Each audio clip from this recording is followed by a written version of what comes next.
This channel does not promote any violent, harmful, or illegal activities. All content provided by this channel is meant for an educational purpose only. Cancer Healer Center, a new beginning.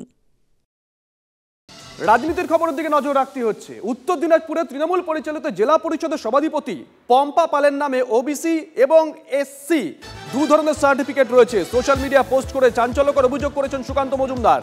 বিজেপির রাজ্য সভাপতির অভিযোগ, রাজবংশীদের বঞ্চিত করে অবৈধভাবে জাতিগত শংসাপত্র তৈরি করেছেন উত্তর দিনাজপুরের এই তৃণমূল নেত্রী।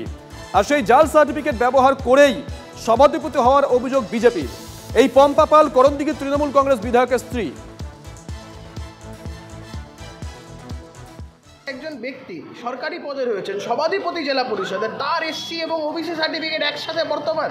এই বিষয়টা আমরা ন্যাশনাল এসসি কমিশনে জানাবো এবং প্রয়োজনে এটা নিয়ে আমরা মামলা করব যে এই ধরনের জালিয়াতি এবং সরকারি পদে এত বড় একটা গুরুত্বপূর্ণ পদে বসে, জেলা সভাধিপতি পদে বসে এই ধরনের জালিয়াতি কি করে হতে পারে। এর জন্য মমতা বন্দ্যোপাধ্যায়কে জবাবদিহি করতে হবে, এই রাজ্য সরকারকে জবাবদিহি করতে হবে। পম্পা পাল তিনি মানুষের জন্য কাজ করছেন, তারা তো সুকান্ত মজুমদার মানুষের জন্য কাজ করার জায়গাটা পাচ্ছে না, কারণ মানুষ তাদেরকে প্রত্যাখ্যান করছে।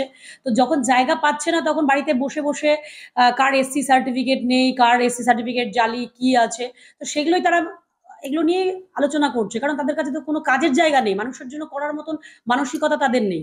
তো মেয়েরা কাজ করে, তারা শুধু মহিলাদেরকে নিয়ে খারাপ কথা এবং মহিলাদেরকে নিয়ে আলোচনা করা তাদের কাছে একটা স্বভাব হয়ে দাঁড়িয়েছে। তো সেই জন্য সুকান্ত মজুমদারকে বলবো, সামনে 26 রয়েছে, তো আপনারা মাঠে নেমে মানুষের জন্য কাজ করুন।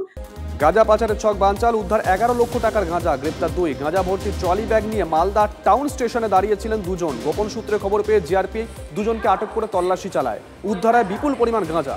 দিল্লিতে গাঁজা পাচারের প্ল্যান ছিল অভিযুক্তদের, যেমনটা জানতে পেরেছেন তদন্তকারী আধিকারিকরা। এদিকে চালসায় বন দপ্তরের খাঁচায় ধরা পড়ল পূর্ণবয়স্ক চিতাবাঘ। বেশ কয়েকদিন ধরে চিতাবাঘের আনাগোনা বুঝতে পারছিলেন স্থানীয় বাসিন্দারা। বন দপ্তরকে জানালে হাত পাতা হয়। 24 ঘন্টার মধ্যেই তাতে ধরা পড়ে চিতাবাঘ।